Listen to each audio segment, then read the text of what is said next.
नमस्कार। ज्योतिषीय श्रृंखला की इस कड़ी में आपका हार्दिक स्वागत है। आइए अब जातक के धार्मिक जीवन से संबंधित बातों के अध्ययन के क्रम में आगे बढ़ते हैं और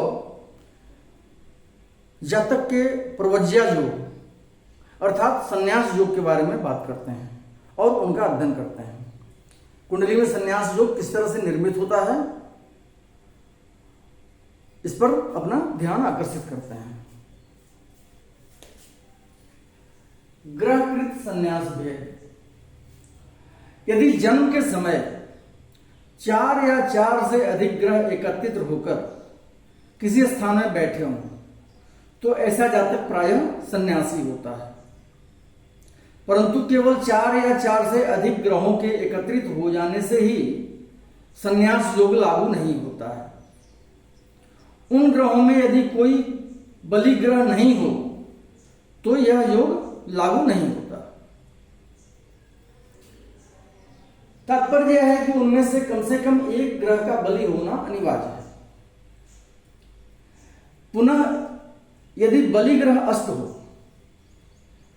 जो 4 या 4 से अधिक ग्रह एकत्रित रहे किसी भाव में और उसमें से कोई बलि ग्रह है परंतु वह अस्त है सूर्य के सानिध्य में आकर, तो भी ऐसा जातक सन्यासी नहीं होता है, वरन वह किसी विरक्त या सन्यासी का अनुयायी होता है।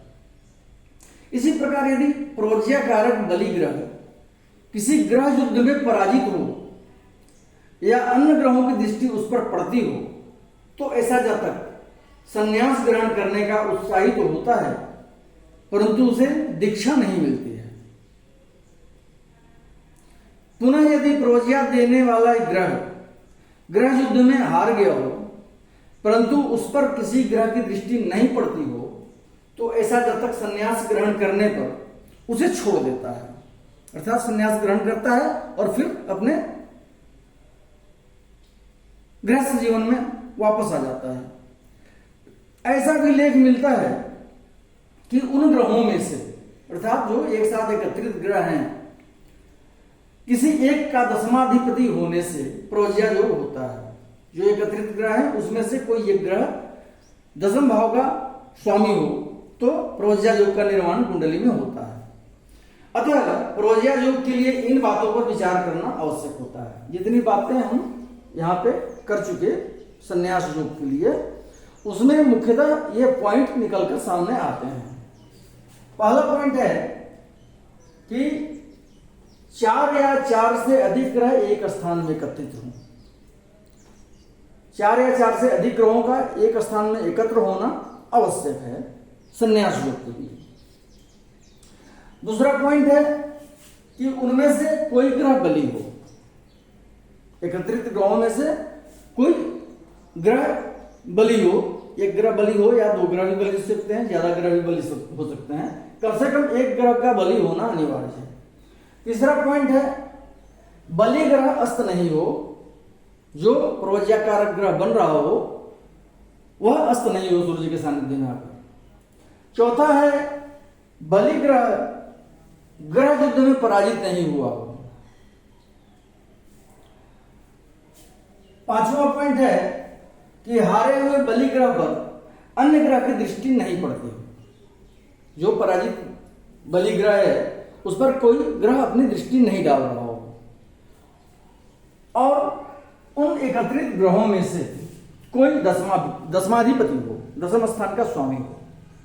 अब ये एक पॉइंट आ रहा है, ग्रह युद्ध क्या होता है। ग्रह युद्ध और ग्रह युद्ध में जीत और हार और पराजय क्या होता है।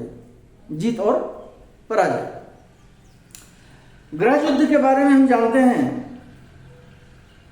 कि जब 2 या 2 से अधिक ग्रह, कम से कम 2 ग्रह जब एक भाव में एक साथ उपस्थित हों और उनमें अंशात्मक दूरी एक अंश से कम हो, एक अंश के अंतर के अंदर से 2 ग्रह हों तो उनमें ग्रह युद्ध होता है। ग्रह युद्ध में सूर्य और चंद्रमा सम्मिलित नहीं होते हैं और राहु और केतु भी सम्मिलित नहीं होते हैं, क्योंकि वो छाया ग्रह होते हैं। 5 ग्रह मंगल, बुध, बृहस्पति, शुक्र और शनि, ये 5 ग्रह युद्ध में शामिल हो सकते हैं।